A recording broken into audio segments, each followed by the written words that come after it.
മഴക്കാലത്ത് സാധാരണഗതിയിൽ കുറച്ച് രോഗങ്ങൾ ഉണ്ടാവാനും ഉണ്ടായ രോഗങ്ങൾ ഉണ്ടായിരിക്കുന്ന രോഗങ്ങൾ കൂടാനും ഒക്കെ ഉള്ള സാധ്യതകളുണ്ട്. മഴക്കാല രോഗങ്ങളെന്ന് നമ്മളവരെ പേരിട്ട് വിളിക്കുന്നു.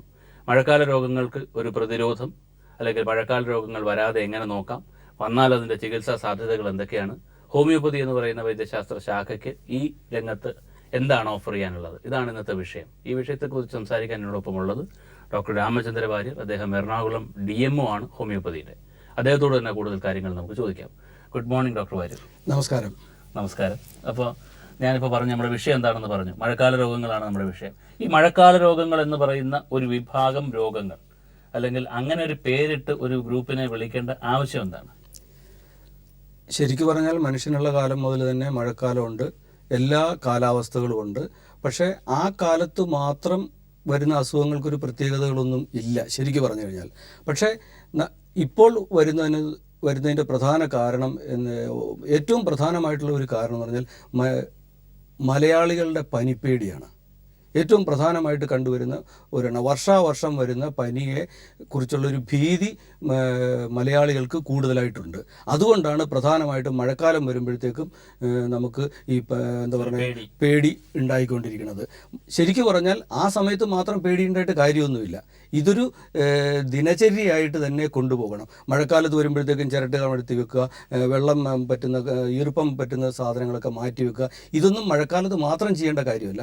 ഇതൊരു മലയാളിയുടെ ജീവിതചര്യയായിട്ട് മാറ്റിക്കഴിഞ്ഞാൽ മഴക്കാല രോഗങ്ങൾ എന്ന് പറയുന്ന ഒരു പ്രശ്നം ഉണ്ടാവാൻ സാധ്യതയില്ല. പിന്നെ ഇതിനെക്കുറിച്ച് നമ്മൾ കൂടുതൽ ചോദിച്ചു കഴിഞ്ഞാൽ മഴക്കാലത്ത് എന്തുകൊണ്ട് അസുഖങ്ങൾ കൂടുതലാവും? ഏത് കാലാവസ്ഥാ വ്യതിയാനങ്ങൾ വരുമ്പോഴും നമുക്ക് സാധാരണഗതിയിൽ അസുഖങ്ങൾ കൂടും. അതിൻ്റെ പ്രധാനപ്പെട്ട കാരണം അസുഖങ്ങൾ വരുത്തുന്നത് രോഗാണുക്കൾ, സൂക്ഷ്മാണുക്കളാണെന്ന് നമുക്കറിയാം. അതായത് ബാക്ടീരിയ, വൈറസ്, ഫംഗസ് മുതലായ സൂക്ഷ്മാണുക്കളാണെന്ന് നമുക്കറിയാം. ഇത്തരം സൂക്ഷ്മ ജീവികൾ വളരണമെന്നുണ്ടെങ്കിൽ അതിന് പറ്റിയ ഒരു അന്തരീക്ഷം നമ്മൾ സൃഷ്ടിച്ചെടുക്കണം. അതിന് പറ്റിയ അന്തരീക്ഷം സൃഷ്ടിച്ചെടുക്കുക എന്ന് പറയുന്നത് ഏറ്റവും പ്രധാനമായിട്ടുള്ളത് ഈ കാലാവസ്ഥാ വ്യതിയാനത്തിൽ വരുന്ന ഊഷ്മാവിൽ വരുന്ന വ്യത്യാസം, ഹ്യൂമിഡിറ്റിയിൽ വരുന്ന വ്യത്യാസം, അല്ലെങ്കിൽ അതിൽ ഈർപ്പത്തിൽ വരുന്ന വ്യത്യാസം, ഇങ്ങനെയൊക്കെയുള്ള വ്യത്യാസങ്ങൾ എന്ന് പറഞ്ഞു കഴിഞ്ഞാൽ ഇത്തരം സൂക്ഷ്മജീവികൾക്ക് വളരാനുള്ള അന്തരീക്ഷം നമ്മൾ തന്നെ സൃഷ്ടിച്ചു കൊടുക്കുകയാണ് ചെയ്യുന്നത്. ഈ സമയത്ത് നമ്മളുടെ ശരീരത്തിൻ്റെ രോഗപ്രതിരോധ ശക്തിയും കുറഞ്ഞിരിക്കും. പ്രത്യേകിച്ച് മഴക്കാലത്ത് നമുക്ക് ഒരു ഉദാഹരണം പറഞ്ഞാൽ, കുറേ നാളുകൾക്ക് മുമ്പ് നമുക്ക് ഒരു വർഷത്തിൽ 365 ദിവസത്തിൽ പ്രത്യേകിച്ചും മഴക്കാലം എന്ന് പറയുന്ന ഒരു 6 മാസം, അത് കഴിയുമ്പോൾ കുറച്ച് കാലം നമുക്കൊരു മഞ്ഞുകാലം എന്ന് പറയുന്ന ഒരു 1-2 മാസം, പിന്നെ ബാക്കി സമയം മുഴുവനും വേനൽക്കാലം. പക്ഷേ ഇന്ന് അങ്ങനെയല്ല. ഒരു ദിവസം തന്നെ, അതായത് 365 ദിവസത്തിൽ അനുഭവിക്കാൻ വിധിക്കപ്പെട്ട കാലാവസ്ഥ ഒരു ദിവസത്തിൽ 24 മണിക്കൂർ കൊണ്ട്, രാവിലെ മഴയാണെങ്കിൽ കുറേ കഴിയുമ്പോൾ വെയിലുണ്ടാവും, അത് കഴിയുമ്പം കുറച്ചുകൂടെ രാത്രിയാകുമ്പോൾ തണുപ്പുണ്ടാവും. ഈ കാലാവസ്ഥാ വ്യതിയാനത്തിനോടൊപ്പം നമ്മളുടെ ശരീരം സജ്ജമാകാത്തത് കൊണ്ടാണ് ഇത്തരം അസുഖങ്ങൾ പെരുകുന്നതും ഇത്തരം രോഗാണുക്കൾക്ക് വളരാനുള്ള ഒരു കാലാവസ്ഥ നമ്മൾ സൃഷ്ടിച്ചെടുക്കുന്നതും. അതുകൊണ്ട് തന്നെയാണ് ഈ കാലഘട്ടത്തിൽ ഈ സമയത്ത് അസുഖങ്ങൾ കൂടുതൽ. പൊതുവെ മഴക്കാലം എന്ന് പറഞ്ഞാൽ ശരീരത്തിൻ്റെ പ്രതിരോധ ശക്തി കുറഞ്ഞിരിക്കും. അതോടൊപ്പം തന്നെ ഇത്തരം അണുക്കളുടെ വളർച്ച കൂടുകയും ചെയ്യും. നമ്മളുടെ ഡിഫൻസ് മെക്കാനിസം കുറയുകയും നമ്മളെ അറ്റാക്ക് ചെയ്യാൻ വരുന്നവരുടെ, ആക്രമിക്കാൻ വരുന്ന ശക്തി കൂടുകയും ചെയ്യുന്ന അവസരത്തിൽ തീർച്ചയായിട്ടും അസുഖങ്ങൾ ഉണ്ടാവും. പക്ഷേ ഈ അസുഖങ്ങൾ നമ്മൾ ശ്രദ്ധിച്ചിരുന്നാൽ, സൂക്ഷിച്ചിരുന്നാൽ പ്രത്യേകിച്ച് നമ്മൾക്ക് ദോഷങ്ങൾ ചെയ്യുന്ന അസുഖങ്ങളല്ല. പിന്നെ വ്യക്തി ശുചിത്വത്തിൻ്റെ, പരിസര ശുചിത്വത്തിൻ്റെയൊക്കെ പ്രശ്നങ്ങളും ഉണ്ടല്ലോ. അല്ല, ഇത്തരം കാര്യത്തിൽ പെടുന്ന ഒരു പ്രധാനപ്പെട്ട കാരണങ്ങൾ നമ്മൾ നോക്കിക്കഴിഞ്ഞാൽ നമ്മുടെ അർബനൈസേഷൻ, കൂടിയ ജനസാന്ദ്രത. എവിടെയൊക്കെ ജനസാന്ദ്രത കൂടുതലുണ്ടോ അവിടെയൊക്കെ അസുഖങ്ങൾ പെരുകിയിട്ടുണ്ട്. രണ്ടാമത്തേത് പ്രധാനമായിട്ട് നമ്മൾ ചിന്തിച്ചു കഴിഞ്ഞാൽ കാണുന്നത് ഈ മലിനജലം നമ്മൾ ഉപയോഗിക്കുന്ന ഒരു പ്രധാനപ്പെട്ട ഒരു പോയിൻ്റാണ്. മലിനജലമാണ് നമ്മളുടെ കുടിവെള്ളത്തിൽ കൂടി പകരുന്ന അസുഖങ്ങളെല്ലാം തന്നെ വരുന്നതിൻ്റെ ഒരു പ്രധാന കാരണം മലിനജലത്തിൽ കൂടിയുള്ളതാണ്. ശരിയാണ്, കൊതുകുകൾ വളരുന്നത്, ശുദ്ധജലത്തിൽ പകരുന്ന കൊതുകുകളുണ്ട്, ഇല്ലെന്ന് പറയില്ല. പക്ഷേ ഏറ്റവും കൂടുതലായിട്ടും മഴക്കാലത്ത് വരുന്ന അസുഖങ്ങൾ മലിനജലത്തിൻ്റെ ഉപയോഗമാണ് പ്രധാനമായിട്ട് വരുന്നത്. പിന്നെ മൂന്നാമത്തേന്ന് പറഞ്ഞാൽ പരിസ്ഥിതി സംരക്ഷണത്തിൽ വരുന്ന പാകപ്പിഴകൾ. അത് നമ്മൾ തന്നെ, മലയാളികൾ എന്ന് പറഞ്ഞാൽ പേരുകേട്ട വ്യക്തി ശുചിത്വത്തിന് പേരുകേട്ട ആൾക്കാരാണ്. എന്നാൽ അതേസമയം നമ്മൾ സമൂഹ ശുചിത്വത്തിലോ അല്ലെങ്കിൽ പരിസര ശുചിത്വത്തിലോ നമ്മൾ പിന്നോക്കം നിൽക്കുന്നു. നമ്മളുടെ വീടും പരിസരവും വ്യക്തിയും ശുചിയായിരുന്നാൽ മാത്രം പോരാ, നമ്മളുടെ കയ്യിലുള്ള നമ്മളുടെ നിർമ്മാർജ്ജനം ചെയ്യേണ്ട മാലിന്യ വസ്തുക്കൾ നമ്മൾ തന്നെ നിർമ്മാർജ്ജനം ചെയ്യാതെ മറ്റുള്ളവൻ്റെ പറമ്പുകളിലോ റോഡ് സൈഡിലോ കൊണ്ട് ഇടുന്ന ഒരു അവസ്ഥാവിശേഷം ഒഴിവാക്കിയെങ്കിൽ മാത്രമേ ഇത് നമുക്ക് മനസ്സിലാവത്തുള്ളൂ. ഒരു കൊതുക്, നമ്മളെ കടിക്കുന്ന ഒരു കൊതുക് 100 മീറ്റർ മുതൽ 500 മീറ്റർ വരെ അകലത്തിലേക്ക് പറക്കത്തുള്ളൂ. ഇത്തരം കൊതുകുകൾ ഈ 100 മീറ്റർ മുതൽ 500 മീറ്റർ വരെ ഓരോരുത്തരും അകറ്റി നിർത്തി കഴിഞ്ഞാൽ അവിടെ കൊതുകില്ല, അസുഖങ്ങളില്ല. ഈ പരിസ്ഥിതി ദുരുപയോഗം നമ്മൾ തടഞ്ഞെങ്കിൽ മാത്രമേ നമുക്ക് ഈ കൊതുകുകളോ അല്ലെങ്കിൽ ജന്തുജന്യമായിട്ടുള്ള അസുഖങ്ങളെക്കുറിച്ച് നമുക്ക് പറയാൻ പറ്റുള്ളൂ. പിന്നെ പൊതുജനാരോഗ്യ സംരക്ഷണത്തിൽ ചില പിഴവുകളുണ്ട്. പ്രത്യേകിച്ച് നമ്മൾ സീവേജ് സിസ്റ്റം അല്ലെങ്കിൽ ഓടകളുടെ എന്താ പറയുക, റോഡ് സൈഡുകളിലുള്ള ഓടകൾ, മറ്റുള്ള സ്ഥലങ്ങൾ, ഇത്തരം സ്ഥലങ്ങളിലുള്ള സീവേജ് സിസ്റ്റവും മാലിന്യ സംസ്കരണവും ഒക്കെ നമ്മൾ ശ്രദ്ധിക്കേണ്ട കാര്യങ്ങളാണ്. ഇതൊക്കെ പ്രധാനമായിട്ട് വരുന്ന ഒരു വസ്തുതകളാണ്. പിന്നെ അടുത്ത ഇത് വരുന്നത് നമ്മളുടെ ഈ രോഗാണുക്കളുടെ എന്താ പറയുക, അവരുടെ ഒരു സ്വയം ജീവനത്തിനുള്ള ഒരു കഴിവുണ്ടല്ലോ, ആ കഴിവ് അവർ തന്നെ കൂട്ടുകയാണ്. കാരണം എന്തുകൊണ്ടാണ്?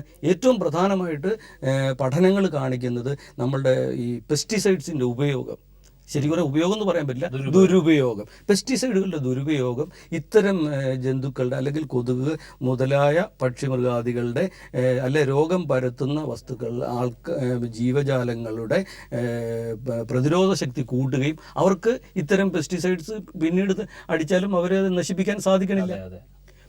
പിന്നുള്ളത് മനുഷ്യൻ തന്നെ ഉണ്ടാക്കുന്നതാണ്. കാരണം എന്താണെന്ന് വെച്ച് കഴിഞ്ഞാൽ നമ്മളുടെ മരുന്നുകളുടെ, അതായത് ഇത്തരം രോഗാണുക്കളുടെ ഡ്രഗ് റെസിസ്റ്റൻസ്, അതായത് മരുന്നുകളോടുള്ള ഒരു പ്രതിരോധ ശക്തി കൂടുതലായി വരുന്നു. അങ്ങനെ വരുമ്പോഴത്തേക്കും നമ്മൾ ഈ മരുന്നുകൾ കൊടുത്തു കഴിഞ്ഞാൽ കൃത്യമായിട്ടും ഫലിക്കത്തില്ല. അതിൻ്റെ കാരണം നമ്മൾ തന്നെയാണ്. കാരണം ഡോക്ടർമാരോ ചികിത്സകരോ പറയുന്ന കൃത്യമായിട്ടുള്ള അളവുകളിലും രീതിയിലും മരുന്ന് കഴിക്കത്തില്ല. സ്വാഭാവികമായിട്ട് വരുന്ന 1-2 ദിവസം മരുന്ന് കഴിക്കും, ബാക്കി കഴിക്കാതെ വരും. അങ്ങനെ വരുമ്പോഴത്തേക്കും ഡ്രഗ് റെസിസ്റ്റൻസിന് ഇത്തരം സൂക്ഷ്മാണുക്കൾ വശംവദരാകും.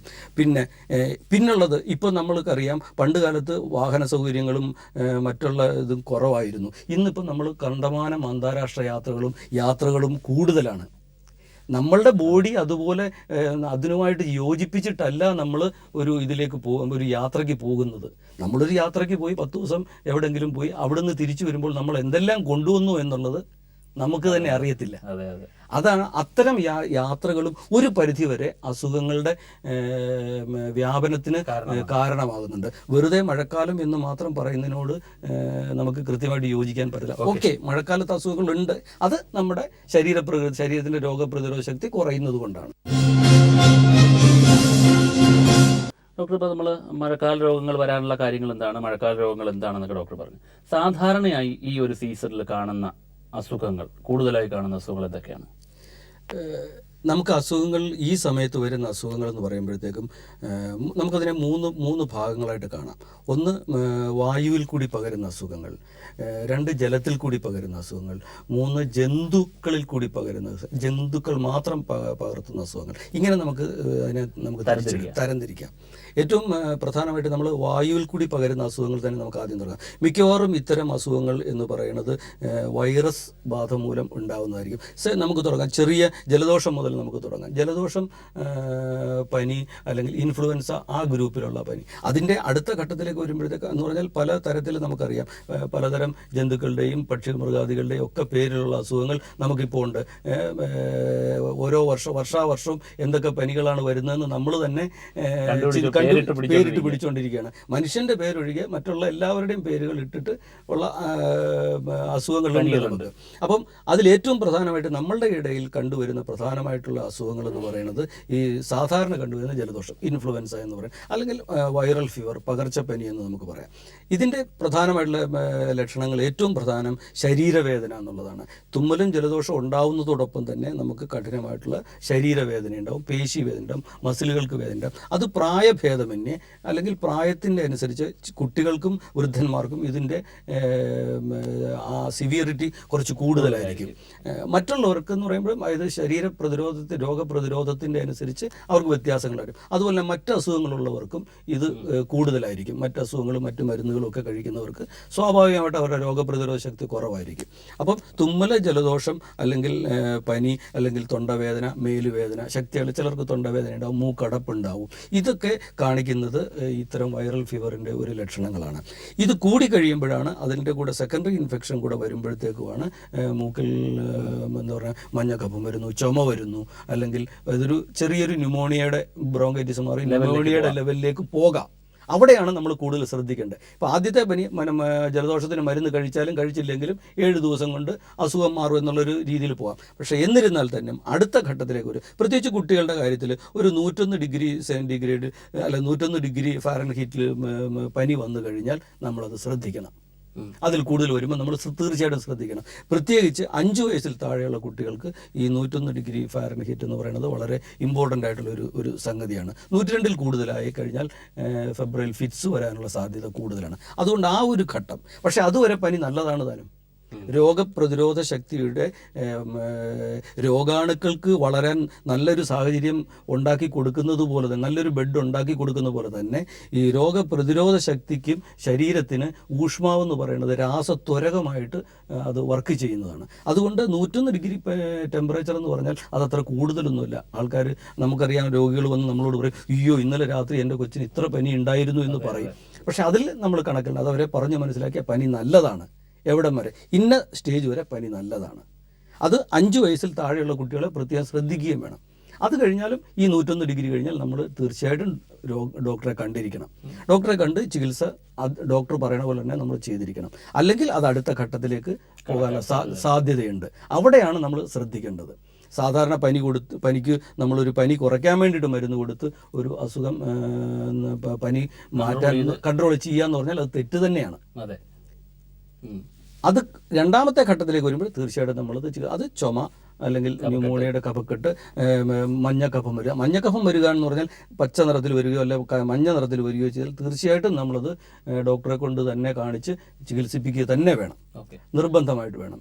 പിന്നെ ഇതിൻ്റെ അടുത്ത സ്റ്റേജിലാണ് വരുന്നത് എന്താ പറയണേ, തൊണ്ടയ്ക്ക് വേദന കൂടുതലായിട്ട് വരികയാണെങ്കിൽ ഇപ്പോൾ പല ജില്ലകളിലും കണ്ടുവരുന്നു പറയുന്ന ഡിഫ്തീരിയ പോലുള്ള അസുഖങ്ങൾ അത് തിരിച്ചു വരുന്നുകൊണ്ടിരിക്കുക എന്നാണ് പറയുന്നത്. അപ്പോൾ അത്തരം അസുഖങ്ങൾ, അതുപോലെ തന്നെ H1N1 എന്ന് പറയുന്നത് സംഗതി നമ്മുടെ ഇന്ത്യയിൽ അങ്ങനെ കാര്യമായിട്ടില്ലെങ്കിൽ പോലും നമ്മളത് ശ്രദ്ധിക്കേണ്ട ഒരു ഇതാണ്. പ്രത്യേകിച്ച് വിദേശ രാജ്യങ്ങളിൽ നിന്ന് വരുന്ന ആൾക്കാർ, അങ്ങനെയുള്ള അതെല്ലാം വൈറസിൻ്റെ ഭാഗം. ഇതെല്ലാം വായുവിൽ കൂടി പെട്ടെന്ന് പകരുന്ന ഒരു അസുഖങ്ങളാണ്.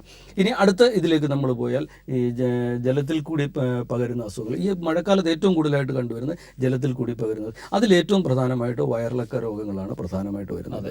വയറിളക്ക രോഗങ്ങൾ, അതുപോലെ തന്നെ ഹെപ്പറ്റൈറ്റിസ് എ, ഹെപ്പറ്റൈറ്റിസ് ബി അല്ല, അത് പ്രത്യേകം ശ്രദ്ധിക്കണം. അത് പലയിടത്തും ഒരു തെറ്റിദ്ധാരണ ഉണ്ടാക്കുന്നുണ്ട്. ഹെപ്പറ്റൈറ്റിസ് ബി ആണ്, അതിന് പ്രതിരോധ മരുന്ന് വേണം എന്ന് പറഞ്ഞ് പലരും വരുന്നുണ്ട്. പക്ഷെ അതല്ല. ഹെപ്പറ്റൈറ്റിസ് ബി എന്ന് പറയുന്നത് HIV പകരുന്നത് പോലെ തന്നെ പകരുന്ന ഒരു അസുഖമാണ്. ഹെപ്പറ്റൈറ്റിസ് എ ആണ് വെള്ളത്തിൽ കൂടി പകരുന്നത്. ഇതുപോലുള്ള വയറിളക്ക രോഗങ്ങളും ഹെപ്പറ്റൈറ്റിസ് എ മുതലായ ജലജന്യ രോഗങ്ങൾ, ടൈഫോയിഡ് മുതലായ അസുഖങ്ങളാണ് ജലജന്യ രോഗങ്ങളെന്ന് നമ്മൾ പറയപ്പെടുന്നത്. അതിൽ ഏറ്റവും കൂടുതലായിട്ട് കാണുന്നത് വയറിളക്ക രോഗങ്ങളാണ്. അത് മിക്കവാറും നമ്മൾ തന്നെ വരുത്തി വെക്കുന്നതാണ്. നമ്മളുടെ ആഹാര നീഹാര രീതികൾ കൊണ്ട് തന്നെ നമ്മൾ വരുത്തി വെക്കുന്നതാണ്. മഴക്കാലത്ത് നമ്മൾ ചില പ്രത്യേക ആഹാര രീതി തന്നെ സ്വീകരിക്കണം. അത്തരം ആഹാര രീതികൾ സ്വീകരിച്ചാൽ തീർച്ചയായിട്ടും നമുക്ക് ഈ പ്രശ്നം ഉണ്ടാവാതെ നോക്കാം. തീർച്ചയായിട്ടും നോക്കാൻ പറ്റും. അതുകൊണ്ടാണ് അത്തരം അസുഖങ്ങൾ നമ്മളെ കൂടുതൽ ശല്യപ്പെടുത്താത്തത് എന്ന് വേണമെങ്കിൽ നമുക്ക് പറയാം. കുറച്ചൊക്കെ നമ്മൾ ആ ശുചിത്വം നോക്കുന്നത് കൊണ്ട്. അടുത്തതാണ് ജന്തുജന്യ രോഗങ്ങൾ എന്ന് പറഞ്ഞാൽ മറ്റ് ഈ പക്ഷിമൃഗാദികളും അങ്ങനെയുള്ള വസ്തുക്കൾ പ്രത്യേകിച്ച് കൊതുകുകൾ. അതിലേറ്റവും പ്രധാനമായിട്ട് ഇപ്പോൾ വന്നിരിക്കുന്നത് എന്താ പറയുക, ഡെങ്കു ഫീവർ എന്ന് പറയുന്നതാണ്. ഡെങ്കു ഫീവറാണ് ഇപ്പോൾ പൊതുവെ എല്ലാവർക്കും ഒരു പേടി സ്വപ്നമായിട്ട് കണ്ടുവന്നിരിക്കുന്ന ഒരു അസുഖം. അതിലും തുടക്കം എന്ന് പറയുന്നത് ഇപ്പം എന്താ പറയുക, ഏഡിസ് ഈജിപ്തി ഒരു വൈറൽ ഡിസീസാണ്. ആ വൈറസ് കൊതുകിൽ കൂടി മാത്രം പകരുന്ന ഒരിതാണ്. അതും പ്രത്യേകം ഏഡിസ് ഈജിപ്തി, ഏഡിസ് ആൽബോപിക്റ്റിക്സ് ആൽബോപിക്ടസ്, എറണാകുളം ജില്ലയിലൊക്കെ ആണെങ്കിൽ ഏഡിസ് ആൽബോപിക്ടസ് ആണ് കൂടുതലുള്ളത്. അപ്പോൾ ഏഡിസ് ഈജിപ്തി, ഏഡിസ് ആൽബോപിക്ടസ് എന്ന് പറയുന്ന പകല് മാത്രം കടിക്കുന്ന പെൺകൊതുകുകൾ മാത്രം കടിക്കുന്ന അതുകൊണ്ട് മാത്രം വരുന്ന ഒരസുഖമാണ് ഇത്. കൃത്യമായിട്ട് പറഞ്ഞാൽ ഈ ഏഡിസ് ഇനത്തിലുള്ള കൊതുകുകൾ എന്ന് പറഞ്ഞാൽ 100 മീറ്ററിൽ കൂടുതൽ പറക്കത്തില്ല. അപ്പം അത്തരം കൊതുകുകളെ ഓടിക്കാൻ നമ്മൾ നിൽക്കുന്ന സ്ഥലത്ത് നിന്നും ഒരു 100 മീറ്റർ അകലത്തിലേക്ക് നമ്മൾ വൃത്തിയാക്കിയിട്ട് കഴിഞ്ഞാൽ കൊതുകുകൾ വളരാതിരുന്നാൽ നമ്മളുടെ ഭാഗം സേഫായി. നമ്മളിത് ചെയ്യുന്നില്ല, അതാണ് കുഴപ്പം. അപ്പം അത്തരം കാര്യങ്ങളിൽ നമ്മളൊരു ശ്രദ്ധ കൃത്യമായിട്ടും കേന്ദ്രീകരിക്കേണ്ടത് വളരെ അത്യന്താപേക്ഷിതമായിട്ടുള്ളൊരു സംഗതിയാണ്. ഇത്തരം അസുഖങ്ങളിൽ ആദ്യം ഈ ഡെങ്കു ഫീവറിൽ നമ്മൾ ഏറ്റവും പ്രധാനമായിട്ട് കണ്ടുവരുന്നത് അതിൻ്റെ ശരീരവേദന, അസഹ്യമായിട്ടുള്ള ശരീരവേദന, പ്രത്യേകിച്ച് നടുവേദന, പേശിവേദന, കണ്ണിൻ്റെ പുറകിൽ, അത് വളരെ സ്പെസിഫിക് ആയിട്ട് തന്നെ രോഗികൾ വന്നത് കണ്ണിൻ്റെ പുറകിലുള്ള വേദന, ഇതായിട്ടായിരിക്കും ആദ്യമേ നമ്മളെ സമീപിക്കുക. പനി എന്ന് പറയുന്നത് അവിടെ രണ്ടാമത്തെ ഒരു ഘടകമായിരിക്കും. ചിലർക്ക് പനി കൂടുതലുണ്ടാകും, പക്ഷേ ഇതിൻ്റെ ഭാവമാറ്റം വളരെ പെട്ടെന്നായിരിക്കും. നമ്മളുടെ അടുക്കൽ വന്നു, ചികിത്സയ്ക്ക് വന്നു, അടുത്ത ദിവസം വിധം മാറി. ആദ്യത്തെ ദിവസം നമ്മൾ ബ്ലഡ് ടെസ്റ്റ് ചെയ്യുമ്പോഴത്തേക്കും പ്ലേറ്റ്ലെറ്റിൻ്റെ കൗണ്ടൊക്കെ നോർമലായിരിക്കും. അടുത്ത ദിവസം ആൾ വരുമ്പോഴത്തേക്കും മാറി, ഇന്നലെ ഞാനൊന്ന് ഛർദ്ദിച്ചു, അല്ലെങ്കിൽ പെട്ടെന്ന് സംഗതി മാറി, അത് പ്ലേറ്റ്ലെറ്റിൻ്റെ കൗണ്ട് കുറഞ്ഞു എന്നായിരിക്കും പറയണത്. ഇതൊക്കെയാണ് അതുകൊണ്ടാണ് ഇത് നമ്മൾ പ്രധാനമായി ഇതിൻ്റെ ആദ്യത്തെ ഘട്ടം ആയിട്ട് നമ്മൾ ശ്രദ്ധിക്കേണ്ടത്. ഇതിൻ്റെ രണ്ടാമത്തെ ഘട്ടത്തിലേക്ക് പോയി കഴിയുമ്പോഴത്തേക്കുമാണ് ഡെങ്കു ഫീവർ എന്നുള്ള അതൊരു ഷോക്ക് ലെവലിലേക്ക് മാറുന്നത്, ഹെമറേജിക് ഫീവറായിട്ട് മാറുന്നത്. അത് ബ്ലീഡിങ് ആണ് വരുന്നത്. അത് എല്ലാ ശരീരത്തിൻ്റെ എല്ലാ ഓറിഫൈസിൽ നിന്നും, എല്ലാ ദ്വാരങ്ങളിൽ നിന്നും ബ്ലീഡിങ് ഉണ്ടാകും. പ്രത്യേകിച്ച് തൊലിപ്പുറത്ത് പോലും വരാം, തൊലിപ്പുറത്ത് തടിപ്പ് ഉണ്ടാവാം. ഇത്തരം കാര്യങ്ങളൊക്കെയാണ് നമ്മൾ അതിനകത്ത് പ്രത്യേകമായിട്ട് ശ്രദ്ധിക്കേണ്ടത്. പക്ഷേ രണ്ടാമത്തെ ഘട്ടത്തിലേക്ക് കടക്കുന്നതിന് മുമ്പ് തന്നെ ചികിത്സിച്ചു കഴിഞ്ഞാൽ ഇത് സേഫാണ്. വേണമെങ്കിൽ തീർച്ചയായിട്ടും സേഫ് ആക്കാം. ആ ആദ്യത്തെ ഘട്ടത്തിൽ തന്നെ നമ്മൾ കൃത്യമായിട്ടുള്ള ഒരു ചികിത്സ അതിനകത്ത് ചെയ്യുക. വളരെ ഒന്നുകൂടെ ഊന്നി പറയാം, കൃത്യമായിട്ടുള്ള ചികിത്സ ചെയ്തു കഴിഞ്ഞാൽ ഈ ഡെങ്കു ഫീവർ എന്ന് പറയുന്നത്, ഡെങ്കിപ്പനി എന്ന് പറയുന്നത് അപകടകാരി ആവില്ല. അടുത്ത സ്റ്റേജിലേക്ക് വരുമ്പോഴത്തേക്ക്, മൂന്നാമത്തെ സ്റ്റേജിൽ ഡെങ്കു ഷോക്ക് എന്നുള്ള ഒരു കണ്ടീഷനിലേക്ക് വരും. അപ്പോഴത്തേക്ക് നമ്മുടെ പ്രധാനപ്പെട്ട അവയവങ്ങളെല്ലാം, പ്രത്യേകിച്ച് ലിവർ, ഏറ്റവും പ്രധാനപ്പെട്ട ലിവർ മുതലായ പ്രധാനപ്പെട്ട അവയവങ്ങളിലേക്ക്, ലിവർ, കിഡ്നി, ശ്വാസകോശം മുതലായ പ്രധാന അവയവങ്ങൾ ഇത് ബാധിക്കുകയും അവിടെ അണുബാധ വരികയും ആളിൻ്റെ രോഗപ്രതിരോധ ശക്തി കുറയുകയും അത് മരണത്തിലേക്ക് കാരണമായേക്കാവുന്ന ഒരവസ്ഥയിലേക്ക് നീങ്ങും. അതാണ് ഡെങ്കു ഫീവറിൽ നമ്മൾ വളരെയധികം ശ്രദ്ധിക്കേണ്ട ഒരു കാര്യം. പക്ഷേ കൊതുക് കടിച്ചില്ലെങ്കിൽ തീർച്ചയായിട്ടും ഡെങ്കു പനി ഉണ്ടാവില്ല. അപ്പോൾ കൊതുക് നിർമ്മാർജ്ജനത്തിൽ വളരെയധികം പ്രാധാന്യം നമ്മൾ അതിനകത്ത് കൊടുക്കണം, തീർച്ചയായിട്ടും കൊടുക്കണം. എങ്കിൽ മാത്രമേ നമുക്കവിടെ അത് മാറ്റാൻ പറ്റത്തുള്ളൂ. പിന്നെ ഈ കൊതുകുജന്യ രോഗങ്ങളിൽ നമ്മൾ പണ്ട് ഉണ്ടായിരുന്ന ചിക്കൻ ഗുനിയ അങ്ങനെയുള്ള അസുഖങ്ങൾ ഇപ്പം കാണുന്നില്ല. പക്ഷേ എങ്കിലും വേണമെങ്കിൽ വരാം. അപ്പം അതിലൊക്കെ ഈ കൊതുകുജന്യ രോഗങ്ങൾ അല്ലെങ്കിൽ ജന്തുജന്യ രോഗങ്ങളെ നമ്മൾ വളരെയധികം ഇമ്പോർട്ടൻ്റ്. പിന്നെ ഒരെണ്ണം പ്രധാനമായിട്ടുള്ള എലിപ്പനി എന്ന് പറയുന്നതാണ്. ആ എലിപ്പനി എന്ന് പറയുന്നതും നമ്മളുടെ നാട്ടിൽ പകരാൻ സാധ്യതയുള്ള ഒരു അസുഖമായിട്ട് വേണേൽ കണക്കാക്കാം. ഇപ്പം അങ്ങനെ കാണാറില്ല. അതുകൊണ്ട് ആരും ശ്രദ്ധിക്കില്ല. ഒരു അസുഖം ഒരിടത്ത് എവിടെയെങ്കിലും റിപ്പോർട്ട് ചെയ്ത് കഴിയുമ്പോഴാണ് മനുഷ്യൻ നമ്മൾ അതിനെക്കുറിച്ച് കൂടുതൽ ബോധവാന്മാരാകുകയും അല്ലെ ശ്രദ്ധിക്കുകയും ചെയ്തത്. പക്ഷേ ഇതൊക്കെ വരാൻ സാധ്യതകളുള്ള ഒരു കാലാവസ്ഥയാണ്, ഒരു നാടുമാണ്. Welcome back sir. ഈ നമ്മൾ മഴക്കാല രോഗങ്ങളെക്കുറിച്ച് അത്യാവശ്യം വേണ്ട കാര്യങ്ങൾ നമ്മൾ പറഞ്ഞു കഴിഞ്ഞു. ഈ മഴക്കാല രോഗങ്ങളുടെ ചികിത്സാ സാധ്യതയിൽ ഹോമിയോപ്പതിയുടെ റോൾ എന്താണെന്നൊന്ന് പറയാം. ഏത് ചികിത്സാശാസ്ത്രത്തിലെടുത്താലും ചികിത്സയുടെ റോള് അല്ലെ മരുന്നുകളുടെ റോള് എന്ന് പറയുന്നത് ഒരു 40%. ബാക്കി 60% നമ്മൾ അവനവൻ തന്നെ ശീലിക്കേണ്ട കാര്യങ്ങളാണ്. പ്രത്യേകിച്ച് മഴക്കാലത്ത് ജനറലായിട്ട് നമ്മൾ ശ്രദ്ധിക്കേണ്ട ചില കാര്യങ്ങൾ പ്രത്യേകം ശ്രദ്ധിക്കണം. അതായത് നമ്മളുടെ ആഹാര നീഹാര രീതികളിൽ വളരെയധികം മാറ്റങ്ങൾ വരുത്തേണ്ട ഒരു അവസ്ഥയാണ്. മറ്റുള്ള കാലങ്ങളിൽ കഴിച്ചതുപോലുള്ള ആഹാരങ്ങൾ ഈ സമയത്ത് കഴിക്കാൻ പറ്റില്ല എന്ന് നമ്മൾ കൃത്യമായിട്ട് മനസ്സിലാക്കിയിരിക്കണം. കുട്ടികൾ മുതൽ വൃദ്ധജനങ്ങൾ വരെ ഇതൊരു ശീലമാക്കണം. പ്രത്യേകിച്ച് ആഹാരങ്ങളിൽ ശ്രദ്ധിക്കേണ്ടത് എപ്പോഴും ചൂടുള്ള ആഹാരവും ചൂടുള്ള വെള്ളവും കുടിക്കാൻ നോക്കുക. ഏറ്റവും പ്രധാനമായിട്ട് ശ്രദ്ധിക്കേണ്ടത്. രണ്ടാമത്തെ എന്ന് പറഞ്ഞു കഴിഞ്ഞാൽ കഴിവതും ആവിയിൽ പുഴുങ്ങിയ സാധനങ്ങൾ കഴിക്കാൻ നോക്കുക. അതുപോലെ പഴങ്ങളാണെങ്കിലും പച്ചക്കറികളാണെങ്കിലും ധാരാളം കഴിക്കാൻ നോക്കുക. അതുപോലെ വെള്ളം നല്ലോണം കുടിക്കുക.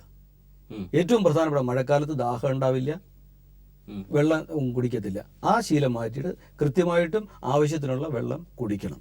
അത് പ്രധാനമായിട്ട്. അതുപോലെ ചൂടുള്ള സാധനങ്ങൾ കഴിക്കുക, അധികം വറുത്തതും പൊരിച്ചതുമായിട്ടുള്ള ആഹാരങ്ങൾ, അതുപോലെ ബേക്കറി സാധനങ്ങൾ, ഇത്തരം സാധനങ്ങളൊക്കെ നമ്മൾ കഴിവതും ഒഴിവാക്കുക അല്ലെങ്കിൽ കുറയ്ക്കുക. ഒരു പരിധിവരെ നമ്മുടെ രോഗപ്രതിരോധ ശക്തിയെ നിലനിർത്താൻ ഇതൊക്കെ തീർച്ചയായിട്ടും സഹായിക്കും. പിന്നെ മരുന്നുകളുടെ കാര്യം പറഞ്ഞു കഴിഞ്ഞാൽ, ഒരു മരുന്നിനെക്കുറിച്ചും പേരെടുത്ത് പറയാതെ ഞാൻ പറയാം. ഹോമിയോപ്പതി ചികിത്സാ ശാസ്ത്രത്തിൽ 225 വർഷം മുമ്പ് കണ്ടുപിടിക്കപ്പെട്ട ഏറ്റവും പുതിയ ഒരു വൈദ്യശാസ്ത്രം എന്ന് തന്നെ പറയാം. ആ വൈദ്യശാസ്ത്രത്തിൽ ഡോക്ടർ സാമുവൽ ഹനിമാൻ കണ്ടുപിടിച്ച ഈ വൈദ്യശാസ്ത്രത്തിൽ ഈ പറഞ്ഞ അസുഖങ്ങൾക്കെല്ലാം ചികിത്സ നിർദ്ദേശിക്കാനാവും. എന്നിരുന്നാൽ കൂടിയും കൃത്യമായിട്ട് പറഞ്ഞു കഴിഞ്ഞാൽ അത് നല്ലവണ്ണം ചികിത്സിക്കാൻ അറിയുന്ന ക്വാളിഫൈഡ് ഹോമിയോപ്പത്തിൻ്റെ അടുക്കൽ നിന്ന് മാത്രം മരുന്ന് മേടിക്കുക. അത് കൃത്യമായി അവർ പറയുന്ന രീതിയിൽ കഴിക്കുക. എവിടുന്നെങ്കിലും പോയി മരുന്ന് മേടിച്ചിട്ട് അസുഖങ്ങൾ വഷളാക്കാതെ ഇരിക്കാൻ പ്രത്യേകം ശ്രദ്ധിക്കുക. അതാണ് ഹോമിയോപ്പതി ചികിത്സയെക്കുറിച്ച് പറയാൻ ഉള്ളത്. അത് ഹോമിയോപ്പതി ചികിത്സ എന്താണെന്നുള്ളത് കൃത്യമായിട്ട് ഡോക്ടർമാർ അവർ കൃത്യമായിട്ട് അതിനെക്കുറിച്ച് പ്രചാരകന്മാരാകുകയും ചെയ്യും. അവരത് കൃത്യമായിട്ട് പറഞ്ഞു തരികയും ചെയ്യും. അവരിൽ തന്നെ സമീപിക്കുക. ക്വാളിഫൈഡ് ആയിട്ടുള്ള ആൾക്കാരിൽ മാത്രം മരുന്ന് മേടിക്കാൻ പ്രത്യേകം ശ്രദ്ധിക്കുക. അതാണ് പ്രധാനമായിട്ട് ശ്രദ്ധിക്കുന്നത്. എറണാകുളം DMO ആയതുകൊണ്ട് ഒരു ഗവൺമെന്റ് തലത്തിൽ ജോലി ചെയ്യുന്ന ഒരു ഹോമിയോ ഓഫീസർ ആയതുകൊണ്ട് ഞാൻ ചോദിക്കുകയാണ്. ഇപ്പം ഹോമിയോപ്പതി വകുപ്പിന്റെ കീഴിൽ ഒരുപാട് സ്പെഷ്യൽ ക്ലിനിക്കുകളുണ്ട്. ഇത് സബ്ജക്റ്റിൽ നിന്ന് വിട്ടാണ് ഞാൻ ചോദിക്കുന്നത്, കാരണം അങ്ങനെ ഒരു ആളെ കിട്ടിയോണ്ട് ചോദിക്കുകയാണ്.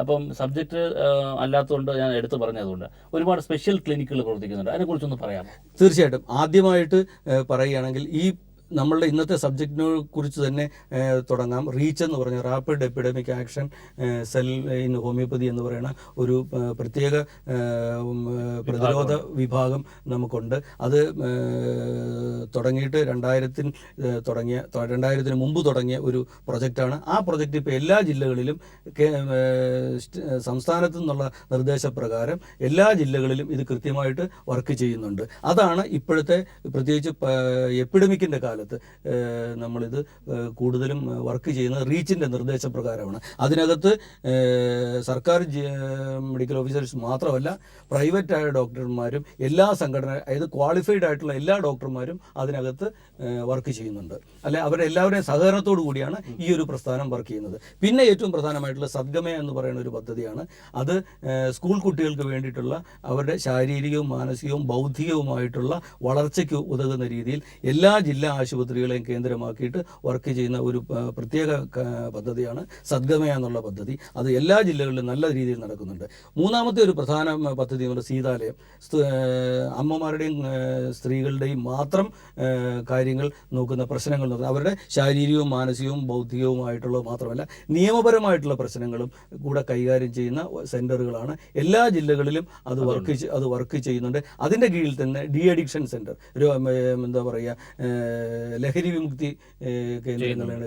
അതുപോലെ തന്നെ ഇൻഫെർട്ടിലിറ്റി, ഇന്ന് അനപത്യ ദുഃഖം എന്ന് പറയുന്നത് വളരെയധികം കൂടുതലാണ്, ചെലവും കൂടുതലാണ്. പക്ഷേ കോഴിക്കോടും കണ്ണൂരും ഒക്കെ ധാരാളം കുഞ്ഞുങ്ങൾ ഈ ഒരു പൈസ പോലും ചെലവില്ലാതെ സർക്കാരിൻ്റെ ചെലവിൽ ഹോമിയോപ്പതി ട്രീറ്റ്മെൻറ്റിൽ കുട്ടികൾ ഉണ്ടായിട്ടുണ്ട്. അതുപോലെ എറണാകുളം ജില്ലയിലും കോഴിക്കോട് ജില്ലയിലും ഉണ്ട്, തിരുവനന്തപുരം ജില്ലയിലും, എല്ലാ ജില്ലകളിലും നല്ല രീതിയിൽ നടക്കുന്ന ഒരു പ്രൊജക്റ്റാണ് ഈ ഇൻഫെർട്ടിലിറ്റി ക്ലിനിക്കുകൾ എന്ന് പറയുന്നത്. അതോടൊപ്പം തന്നെ ഹെപ്പറ്റൈറ്റിസ് ബിയുടെ ക്ലിനിക്കുകളുണ്ട്, അമ്മയും കുഞ്ഞുമുണ്ട്. ഇങ്ങനെയുള്ള പല പ്രത്യേക പദ്ധതികളും വളരെ നല്ല രീതിയിൽ സർക്കാരിൻ്റെ ആഭിമുഖ്യത്തിൽ നടക്കുന്നുണ്ട്. ഓക്കെ ഡോക്ടർ, ഇന്നത്തെ സമയം അവസാനിക്കുന്നുണ്ട്. വളരെ പെട്ടെന്ന് വൈൻഡപ്പ് ചെയ്യാണ്. അടുത്ത ആഴ്ച മറ്റൊരു വിഷയമായിട്ട് നമുക്ക് വീണ്ടും കാണാം. ബൈ.